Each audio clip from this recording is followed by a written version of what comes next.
ধানতলির নয়টা ব্যবহৃত এবং চলমান সহ ব্যালট বই চট্টগ্রাম জেলার পটিয়া উপজেলার পূর্ব পিঙ্গলা সরকারি প্রাথমিক বিদ্যালয় ভোট কেন্দ্রের ভোট গ্রহণ আমল থেকে স্থগিত করতে হয়েছে। সংশ্লিষ্ট রিটার্নিং অফিসার জানিয়েছেন, ধানতলির নয়টা ব্যবহৃত এবং চলমান সহ ব্যালট বই ছিনতাই হয়েছে, যেখানে ব্যালটের সংখ্যা ছিল 532।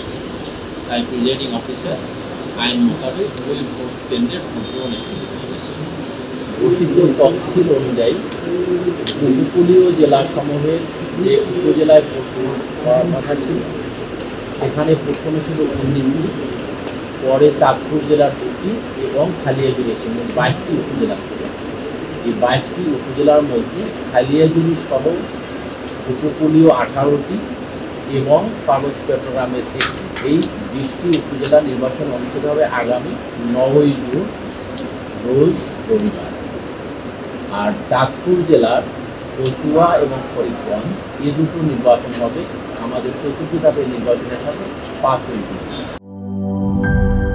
একটি ভুল টপিক নষ্ট করে দেয় আড্ডার দিক, তেমনি একটি ভুল উপাদান নষ্ট করে দেয় পারফেক্ট মিক্সিং। বাট প্রাণ চানাচুরে পাবেন সঠিক উপাদানের ঠিকঠাক মিক্সিং, তাই স্বাদটাও পাবেন পারফেক্ট। প্রাণ চানাচুর পারফেক্ট মিক্সিং।